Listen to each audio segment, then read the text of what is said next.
Regley sighed as he tapped on his tablet. For all his years of experience managing relief kitchens, the Jakor operation strained him to his limits.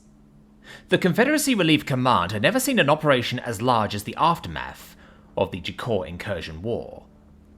Normally used to local disaster relief, Relief Command was now tasked with supplying needed support for the population of 3 planets. Regley was a relief kitchen manager who prided himself on a well-run operation. Now he wondered if it was possible to successfully manage his piece of the rebuilding process. Regley was initially irritated he was being deployed to help rebuild and reconstruct the Jakor worlds after the end of the conflict. He, like most of the Confederacy, saw the body of the Jakor leader as it was carted out of what was arrogantly called the Grand Palace of the Gods, a massive, gaudy structure. His body was so obese his feathers weren't long enough to obscure the skin beneath. When the Confederacy gained a foothold of the Jakor homeworld, after a brazen infiltration by a Special Forces team, the world quickly fell to the Confederacy's superior numbers and tactics. Seeing the writing on the wall, the Jakor leader took the easy way out and swallowed a potent neurotoxin. Like most of the Confederacy, Regley held deep animosity towards the Jakor as a whole. The most common interaction any of the Confederate species had with them were with roving pirates. There was a persistent belief during the year-long conflict that Jakor were supportive of the invasion. The belief was born of the assumption the name Jakor Democratic People's Republic meant something. The species of the Confederacy had operated as a representative republic for so long that they assumed everyone else did as well. Then, the images of the Jakor homeworld started filtering through the press. Regley was, like most of the galaxy, aware of the escapees found in a shipping container. Seeing the true extent of the conditions the average Jakor lived under hit everyone hard. Beyond the palace and its bureaucratic sector were kilometers upon kilometers of shanties. The common Jakor citizen lived in squalid conditions without running water or electricity. The spaceports, space elevators, and opulent entertainment districts, built to cater to the military caste, stood in stark contrast to a people that would have been listed on the no-contact list because of how primitive they lived. There were even cases of Jakor living directly in factories, sleeping in shifts next to machinery to limit downtime. Regley was stationed in one such factory town situated next to a large freshwater marshland. There were thousands of towns and villages spread across the planet, and many more on the other 2 worlds. Normally, disaster relief was not a difficult process. Arrive with temporary facilities, keep people fed and housed, help rebuild, and the job was done. The Jakors were different. The vast population of Jakors were effectively slaves. They were tasked with performing the menial labor of society to keep the military caste fed. While they knew how to operate the machinery, the more complex tasks were held within the military caste. The Jakors didn't know how to transport materials, manage production schedules, or maintain the equipment. To them, stuff came in, a button was pressed, and stuff came out. The Confederacy knew they couldn't leave the Jakor alone to rebuild society on their own. History was littered with ancient nations formed on the back of slave rebellions. None of them turned out well. Vast famine would wipe out the Jakors living outside agricultural centers, while criminal gangs would form and fragment society. Leaving the Jakors to their own devices would end up threatening the wider galaxy with spillover from their societal collapse with unsustainable refugees and gang violence. Until the Confederacy could build up the internal institutions and knowledge necessary to run a complex society, Relief Command had to pick up the slack to keep the population healthy. While Relief Command had experience with running logistics, it had never done so on a multi-planet scale. Difficulties were compounded by the fact the Jakor population was horribly malnourished. The only solace, if it could even be called that, was wartime famine had killed nearly 2/3 of the Jakor underclass. The factory town Regley was assigned to feed had estimated dwelling space for 10,000 residents. His daily requirements were to feed 3,200. He had to do so with the shipments Relief Command could muster. He stared again at the tablet. It was a manifest for his next shipment. Flour, salt, protein powder, and supplemental vitamin powder. It was coming in on a private contracted freighter called the Crooked Weasel. Since space was at a premium, Relief Command only shipped bulk dry goods. All they were missing was proper meat and vegetables to round out the diet. Reglay's kitchen was otherwise operating on water pumped and purified from the surrounding marshlands. The poor ingredient selection weighed on everyone. While nutritionally balanced, the bland, thin wafers his kitchen produced impacted morale. Not just on the Jacors the kitchen supported, but the staff as well. Over 6 weeks of operation, he had already turned his entire volunteer staff over twice. Reglay was equally sick of daily wafers, yet it was all they could afford to ship and cook. He didn't have the luxury of quitting like the volunteer line cooks. Worse, the poor food quality led to a similar turnover rate in volunteers and other relief workers, since they also had to eat the same fare. He sighed again and prepared to look at the next task. Aboard the Crooked Weasel were more volunteers to cycle through. He wondered why he even bothered loading their names. They would most likely abandon the post in the following week's shipment. Before he could look at the list, he heard a brief rap at his office door, before a haggard Verrik plunged her orange-felted face into the room. Reglay couldn't remember her name and didn't bother to, since she had already indicated she was shipping out when the freighter arrived. "Sir, we have a problem in the storage facility." Reglay groaned. Another issue with constantly cycling volunteers was when the same problem cropped up again, he had to personally oversee it. It wasn't fair to get angry at the young woman. She hadn't experienced the issue Reglay knew was happening, and had no idea how to resolve it. "Come on," Reglay grunted as he stood. The pair made their way to the storage warehouse attached to the back of the kitchen building. Inside, the room was mostly empty with only a handful of crates. The kitchen was barely getting by between shipments and couldn't afford waste. The Verrik pointed a small clawed finger at a corner of the room. The tarp wall of the warehouse had been torn open, and next to a crate were 2 ugly crustacean animals. Measuring 20 centimeters long, the crustaceans had a pair of small claws attached to long, deep red-shelled bodies. 8 clattering legs propelled them, while a pair of long stalks waved around in the air. They were testing a protein powder crate for openings. They were a local pest that lived out in the marshlands. Despite the claws, the bug-looking crustaceans were harmless. Well, as harmless as pests that wanted to eat their stock of ingredients could be. "Come now, they won't hurt you. Just take care of them," Reglay said with irritation, as he waved a hand in the direction of the pests. The Verrik looked at Reglay with worry, and walked over to the creatures. Reglay's own worry spiked when he saw her lift a boot, and before he could shout to stop her, she stomped down. The boot crushed the outer chitin, and from within, a disgusting tan goop oozed out. Reglay ran a hand over his long muzzle, and growled, which was aimed at himself. He had dealt with the animals so frequently he had forgotten to inform the Verrik not to squish them, since it made a big mess. He walked over and picked the other one up by the back of the shell. The crustacean wiggled its legs and claws helplessly in the air. Reglay then vented his frustration with the volunteer. "Not that it matters since you're abandoning us in a few hours, but this is how we get rid of them. Clean up the mess before you go." Reglay knew his words were unfair as he walked out of the room, leaving the crestfallen Verrik behind. More anger grew in him as he cursed his lack of sensitivity. He was allowing his frustrations with falling behind on keeping the Jacors fed affect him, as he was now lashing out at subordinates. As he marched to the edge of the marshland near the purification pump, he reared the crustacean back and heaved it deep into the trees growing up through the water. The loud splash briefly paused the cacophony from the various animals that made the region home. Taking a few moments to listen as the noise slowly returned, Reglay centered his thoughts. He needed to return to his office to memorize the names and faces of the newest recruits. Even though he knew they wouldn't last a week or two, it would be rude to not give them a proper welcome. They were volunteering for the post, after all. Back in his office, he flicked through the faces and names. As he moved to the final of the 6 new workers, he paused. It was a face of a race he hadn't interacted with before, and only knew by reputation. A human. Reglay had a negative view of the humans.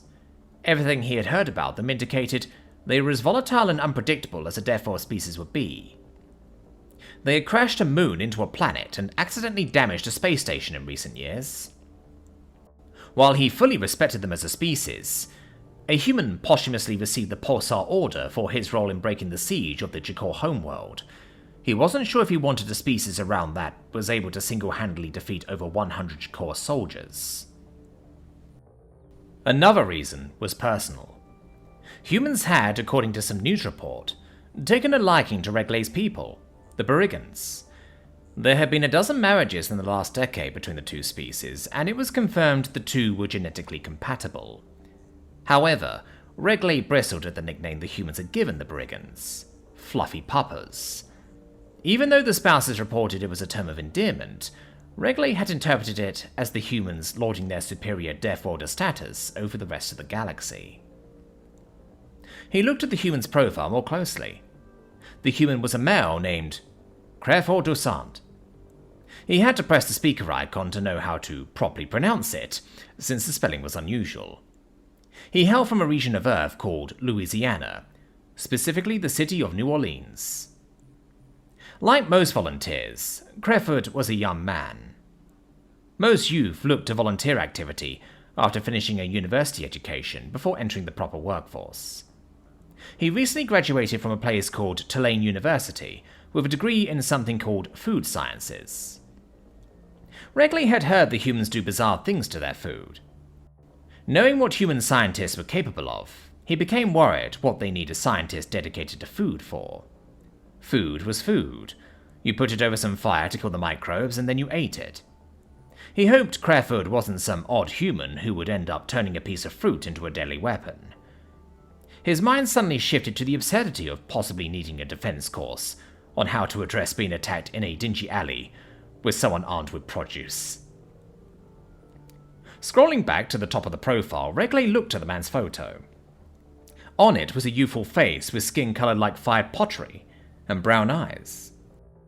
He had short-cut, messy black hair, which appeared to be intentionally styled as such. His face had an easy, friendly demeanour. Of course, it was likely Reglay's biases in play since he had no experience with human facial expressions. For all he knew, that's what they looked like when they were plotting their latest ridiculous schemes. A buzz on his intercom pulled him away from the tablet. It was a signal for an incoming transmission. The intercom speaker activated and a feminine voice Reglay placed as Sinapian came through.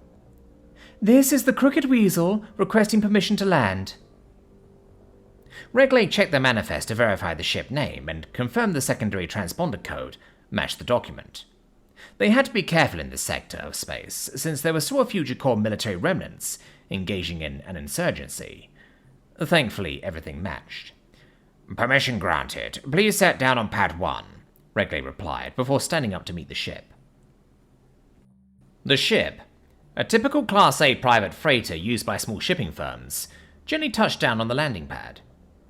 Just outside the pad waited the 6 volunteers with their personal effects, including the Verrik with one boot that looked substantially cleaner than the other. The 6 turned their eyes to the ground when Reglay approached. After the engines disengaged, the cargo door opened on the ship and lowered a ramp. The 6 departing volunteers began to move to the ship. "Just wait there, you only get in the way," Reglay snapped at them. They stopped and, with embarrassment in their eyes, went back to sit with their belongings. Reglay knew they meant no harm. They intended to help unload the freighter for the last time, but Reglay couldn't emotionally handle it.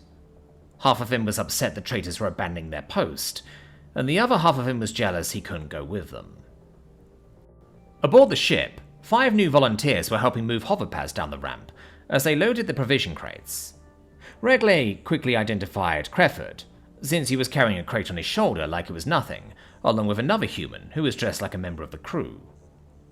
As they unloaded the ship, a female Sinapian in a matching uniform to the human stepped down the ramp.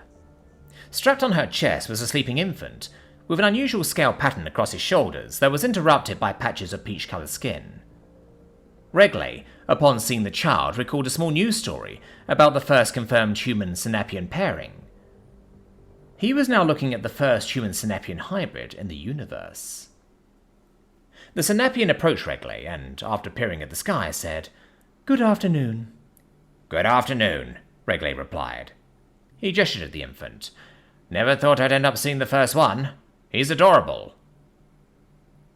The Snepian's head crest fluttered with happiness. Isn't he? He's been good so far. Barely cries if he's been fed. He can be a demon when he's hungry, though.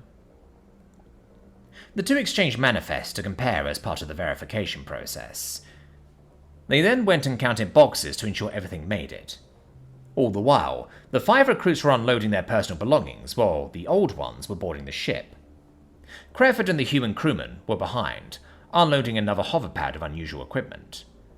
They were laughing with each other as they moved the gear down the ramp. Those two seem to be good friends, Regley commented. The Sinapian looked up the ramp. Oh? No, they only met 5 days ago when we were loading the cargo. Humans from their part of the world tend to make quick friends. They love talking about an Earth sport called American football. Regley cocked his head to the side in confusion. He had never heard about it. The Sinapian recognized the confusion. You wouldn't like it. It's a sport where particularly large and strong human specimens ram into each other as they try to move an egg-shaped ball down a field. My husband is obsessed with it, even though his team is terrible. So, do they kick it? Regley asked, wondering if the name meant something. Sometimes, the Sinapian replied, though they predominantly advance the ball by either throwing or carrying it. The explanation confused Regley. Shouldn't it be called hand egg then? The Sinapian laughed. I think so too, but I suggest you don't tell them that. Humans from their past get upset when you challenge them on the name. Regley shrugged. Odds were he'd forget the sport existed in an hour. Trying to engage in physical sports with a human sounded like a death wish. And what are all those other things Creford is bringing along? You'll have to ask him, the Sinapian replied. All I know is humans have an unusual approach to food. My husband introduced me to something called fried chicken. It's hard to explain, but what they do with different crushed up plants and meat is magical. Carl and Creford even got into an argument over which of their 2 homes made fried chicken better. Regley shook his head. Hopefully Creford wouldn't be too unusual. After the ship left, Regley looked over his 6 new volunteers. Apart from Creford, who had his easygoing smile on his face, the rest looked lost and confused. Regley looked over at Creford, who had a crate and a few unusual metal devices along with his luggage. Creford, why do you have one of our shipment containers? Creford said something Regley couldn't understand. I'm sorry, I didn't catch that, Regley replied. It's how to pronounce my name, Creford said in a slow, rhythmic tone. Regley tried it a few times and found his snout couldn't form the words properly. I'm having trouble pronouncing it correctly, I'm afraid. It's all good. You can keep calling me Creford if you like. I know who you're talking at, Creford said with a smile. Right, Regley said. Please move that crate over to storage so I can start the orientation. Pardon? Creford said. This here's my personal effects. It's got my spices. Explain to me what spices are, Regley said. Suddenly concerned the human brought something strange into the camp. Oh, nothing to worry about. It's just a taste of home for my personal enjoyment. I know the crate looks big, but a little goes a long way. I just brought plenty since I don't know how long I'll be here, Creford said slowly, after a brief moment to think. Regley was worried the human was mentally slow. Regley shook his head and fell into his now well-practiced speech. My name is Regley. I'm the relief kitchen manager here. Our job is to feed the poor Jakor souls left behind by their brutal leadership until they can become independent. The Confederacy thanks you for your time and effort in assisting. Now, if you'll follow me, I'll show you to your quarters before we visit the kitchen and mess hall. The recruits mumbled greetings and began collecting their gear. Everyone stopped when a shout interrupted them. Yes, chef! The shout came from Creford, who was now stacking his belongings on the crate. Creford, what is this chef thing? Regley asked as he rubbed his ears to stop the ringing. And keep your voice down. Sorry, chef, Creford replied. Well, you said you're the boss of this kitchen, right? That means you're the chef. Where I'm from, you always give the boss the utmost respect. Right, Regley said with a tinge of annoyance. The group followed Regley to the on-site quarters. The one aspect the Confederacy was able to provide comfort in was the living space. Each of the volunteers received spacious accommodations with an auto-laundry unit and their own kitchenette space. Each unit had a main living space, bedroom and spare room that could be converted into functions, like an entertainment den or workout room. The units were also equipped with private gravity generators, so higher gravity world species could have a comfortable experience. It was far easier to customize gravity on a planet, which already did most of the lifting with its mass, than it was in a small ship in the void. After everyone left their personal effects in their new quarters, Regley led them to the large kitchen space, attached to the mess hall facility. Inside was a long space with 6 identical stations. The stations contained a vast array of equipment a commercial kitchen would need. Burners, ovens, mixers, and various implements and tools were available for use. Unfortunately, with the ingredient limitations they had at their disposal, the standard module kitchen was overboard. The volunteers only ever followed a simple recipe sheet, using stand mixers, pre-formed pans, and the large ovens. Here is your workstation.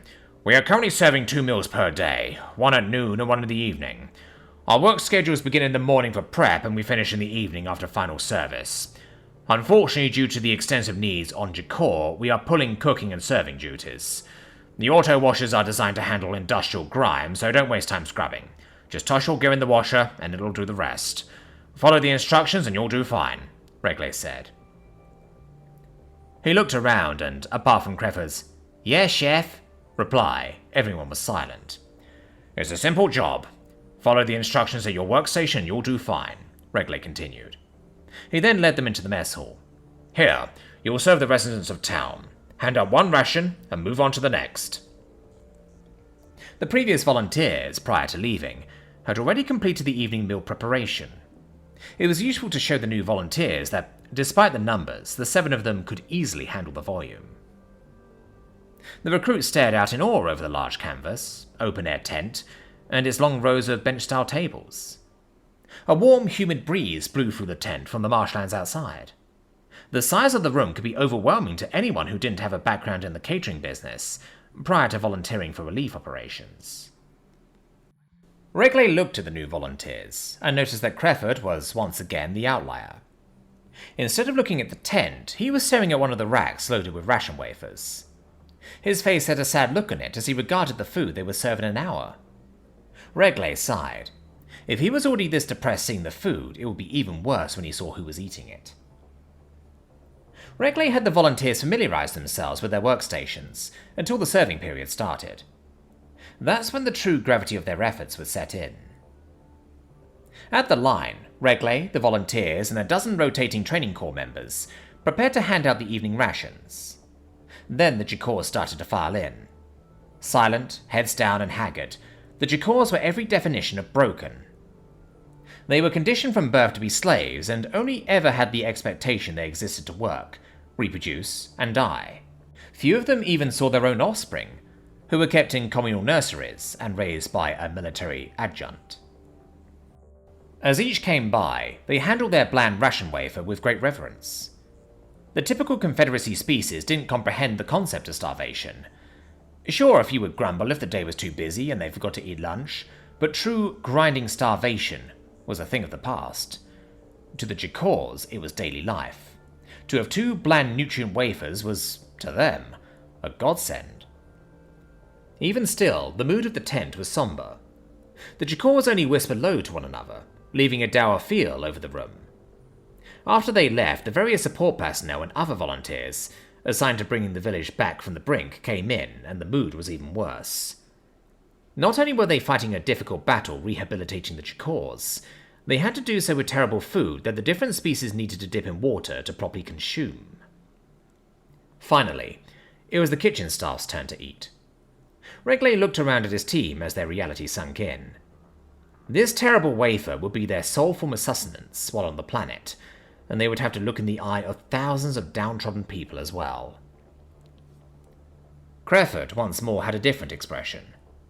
He slowly chewed the wafer and, between bites, peered at it with a look of sadness in his eyes. Regley thought he saw something deeper than realization he had to live off the food in Creford's eyes. Afterward, Regley assisted with sending the wafer racks through the cleaning machine and dismissed everyone for the evening. Creford, instead of leaving to enjoy the remaining daylight, approached Regley. "Chef, I wish to prep for tomorrow." Regley, exhausted from the day, shrugged. "Have at it, Creford." What could the human do? It was a simple recipe, and he'd quickly find out that it didn't make much sense to prepare the goop now or in the morning. The next morning, Regley went by each of the volunteer quarters around 0900 to prepare for the midday meal. His hackle started to rise when one of the members, Creford, refused to open his door. The ringing of the communicator pad and pounding on the door was met with silence. He sighed when he realized the human must have already been broken. After getting the midday meal done, he would need to send out a request for a new volunteer. Leading the group to the kitchen, Regley opened the door and was immediately hit with an unusual and pleasant aroma. An appealing odor hung in the air as he looked in. The lights were already on, and the sound of a stand mixer whirring filled the air. About halfway down in the kitchen, at his assigned station, Creford was already at work. After sending the other 5 to their stations, Regley approached Creford. His oven was baking a batch of wafers, and he had multiple racks set aside under covers. The stand mixer was spinning rapidly as Creford observed the process. Regley peered at the finished wafers on the cooling rack. No, not wafers. What he saw was 4 times as thick as a wafer. The top had a cross etched into the thick flour brick, and the food bulged out of the preformed squares in the pan. Fury rose in Regley when he saw the rations. The idiot human had used far more ingredients than were required. Was he not aware they were barely able to feed everyone with their supply allocation? "Creford!" Regley shouted. "What is this?" Creford turned, leaving the stand mixer to spin. "Good morning, Chef. I woke early to get prepped for the evening meal. I'm also going to fit in some time for tomorrow's meal so I can free up extra time in the evenings." "No!" Regley growled, as he pointed to the thick flour bricks. "What is that? The instructions clearly tell you the quantities of ingredients you need in each batch. Just mix it up, pour it into the molds, and send it in the oven. How can you not follow simple instructions?" Creford stared for a few moments and thought. "Well," Regley said, when the human didn't respond immediately. "Sorry, Chef," Creford said. "I needed to think about my response. We use a lot of terms from my parts that most don't understand, so I need to be sure of what I say first." "Spit it out, then," Regley said with annoyance. "Well, Chef, I used the prescribed ingredients. Well, I used a little less water, but that's because the recipe made it too soupy. That's why they come out so hard," Creford explained. "Do you take me for a fool? I can clearly see yours are at least 5 times bigger," Regley said with a jab of his finger. Creford turned his head and frowned. "I don't follow. How does it looking bigger mean I use more ingredients?" Regley's annoyance grew. He marched over to the digital scale on the counter and turned it on. The scale was zeroed in at a proper weighted wafer to ensure the process was being followed. "Put one on there and I'll show you." Creford shrugged, picked up one of his wafers and put it on the scale. To Regley's surprise, the scale read slightly less than 0. Despite its appearance, it was slightly lighter than a normal wafer. He felt his jaw hang open. "What? How is this possible?" "If it pleases the chef," Creford began with a gesture of his hand. "Pick one of them up and give it a squeeze." Regley picked up the oddly light wafer and squeezed it. Instead of snapping like he expected, he heard a gentle crackling sound as the object compressed in his hand. Despite the hardened exterior, the interior was as fluffy as a pillow.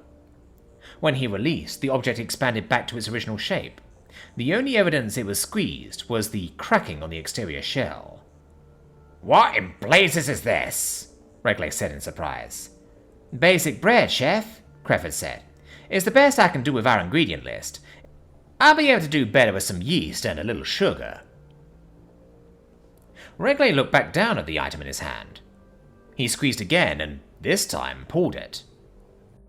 The bread, as Creford called it, easily pulled apart with a small, pleasant gust of steam tickling his nose. The interior was soft and pliable. He noticed the softness was a result of small air bubbles that formed inside, making an unusual structural pattern inside. "Have a taste," Creford said. Wrigley placed some in his mouth. The flavour almost floored him. He wasn't sure if it was weeks of bland nutrient wafers or if the bread was legitimately amazing, but it was a flavour he enjoyed substantially.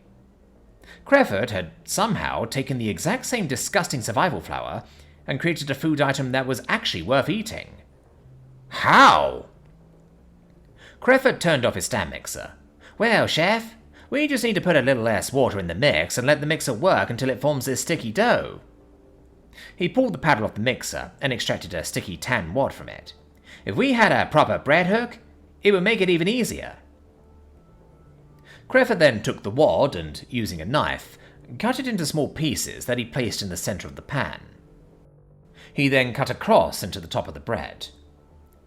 "Now just bake it a little less than the wafer, and you get a nice fluffy loaf. Honestly, what you have there isn't as good. The stuff I'm prepping for tomorrow will have had more time to rise, so it will be even better." Wrigley was shocked. "What made you think of doing this?" Creford shrugged. "When I saw the wafers yesterday, the ingredients were crying out in sadness." "What?" "The food's soul, chef. It was broken and sad. It's happier now, but I still have a lot more to work with to bring out the joy," Creford said. Wrigley didn't know how to respond to that. This human had an odd religious belief to think food had a soul. Still, what he did was amazing, and it would greatly help their cause. The bread was a big surprise for the few Jakor that received one instead of the usual nutrient wafer. A minor argument broke out over who would be the lucky ones to get the new food. Unfortunately, there wasn't time for everyone to prep the new bread for the evening meal, so the same argument commenced then. However, by the next day, everyone was getting the new bread. One simple change to the process, and Creford single-handedly stabilized the volunteers' situation in the camp. Wrigley was so impressed he reported it to command, where it filtered down elsewhere. Wrigley knew, however, that it was a temporary fix. Even if the bread was palatable, they'd eventually start growing sick of eating it every meal. Creford proved to be, in other ways, an unusual individual. Since he had completed his tasks well before evening meal service, he would spend his evenings going out into the marshland. Wrigley and other volunteers would observe him bringing back an unusual array of plants and small animals from the marshlands, and disappearing into his quarters. A few days after that, unusual smells started to waft from his quarters. The same day the first smells were reported, Creford began skipping his evening bread ration. No one was sure how he was able to maintain his strength on only one ration a day. Not even humans could go long periods of time eating nothing. After 2 weeks of this, Wrigley decided to talk to the human. When he approached Creford's door, he could smell the rich aromas coming from within. He knocked. After a moment, the door opened and Creford's face peeked out. "Evening, chef. What brings you by?" "Creford, I'm concerned about you. You haven't been eating your evening ration. Are you feeling sick?" Wrigley asked. Creford laughed. Nah. I just found better eats." Wrigley felt himself stumble a bit in shock. "Better eats? Where?" Creford laughed again. "Hold on, I'll show you." He reached over and deactivated the gravity field before welcoming Wrigley into the quarters. The aromas inside only grew. In the kitchen, a large pot bubbled on a burner, while a smaller one hissed and crackled. In a different part of the living space, an array of unusual steel machines were lined against a wall. Creford strode over to the smaller pot and pulled out a metal wire mesh basket. In the basket, a smaller piece of bread sizzled. Moving the bread to a plate, he took a white powdery substance and dusted the top. He then handed it to Wrigley. "Here, careful, it's still hot." Wrigley took the plate. "You eat this?" Creford nodded. Wrigley gingerly touched the item and tested the warmth. It had cooled enough to pick up and take a bite. When he did, an incredibly sweet flavour exploded in his mouth. It was heaven. He quickly chewed the rest of the concoction. "What is this?" "It's a bagnette. Deep-fried sweet dough with a dusting of powdered sugar," Creford said with a smile. Wrigley put the plate down. Okay, that's good. What's in it and where did you get it? I know you didn't whip this up with some protein powder. I've been exploring the marshlands. I found a plant that produces a great vegetable oil, and another that has natural sugars, Creford explained. Wrigley suddenly felt ill. And you just fed me this? Isn't that dangerous? Nah, Creford said, as he gestured to the equipment against the wall. I made sure to test it extensively for toxins. Between my food science degree and upbringing, identifying good food is simple. Wrigley blinked. So the humans could deploy science for something more than insane stunts? Can you bring this to the menu? Creford's face fell to a frown. Unfortunately, getting oil and sugar from the marsh isn't something I can scale. He gestured to the pot. This, however, is my next experiment. Wrigley peered inside the pot. A number of unusual ingredients were floating inside a bubbling red liquid. Rich aromas wafted from within. Can I try this? Oh, no, Chef, Creford said. Not that I'm trying to keep it to myself. Problem is, I'm still working on the spices. Cajun seasoning uses spices with capsaicin in it. I'm still trying to pull it out without losing the flavor. What is capsaicin? Wrigley asked. A chemical that gives cooking a little kick. Problem is, it's a nasty irritant to other species, so we tend to not share it, Creford explained. Wrigley stood, staring at the pot once more. Shame. It looks good. Anyway, keep at it. Wrigley heard Creford's snappy, "Yes, Chef," as he left the quarters. A few more weeks passed, and Wrigley ended up facing down a crisis. Staring at his communicator pad, he saw a notice that his next shipment would be missed due to a mix-up in the manifests. That left him scraping the barrel with his materials. It then got worse. "Sir?" one of his volunteers shouted as he poked his head in the room. "We have a problem in the warehouse." Wrigley groaned. It must be those damn red bugs again. Come on. And whatever you do, don't step on any. The pair went to the warehouse, and Wrigley's eyes bugged out of his head. Instead of one or two testing a crate, there were dozens of the things. They had successfully poured open a protein powder crate, and had spread the contents all over the ground. "No!" Wrigley shouted. "Quick, get the other volunteers. We need to clean this out fast." Wrigley started picking up the creatures two at a time, and prepared to throw them back into the marsh. As he did, the other volunteers sprinted over.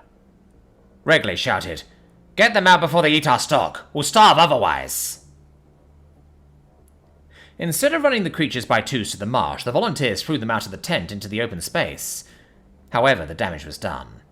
The protein crate had been damaged, and the contents either eaten or contaminated on the ground.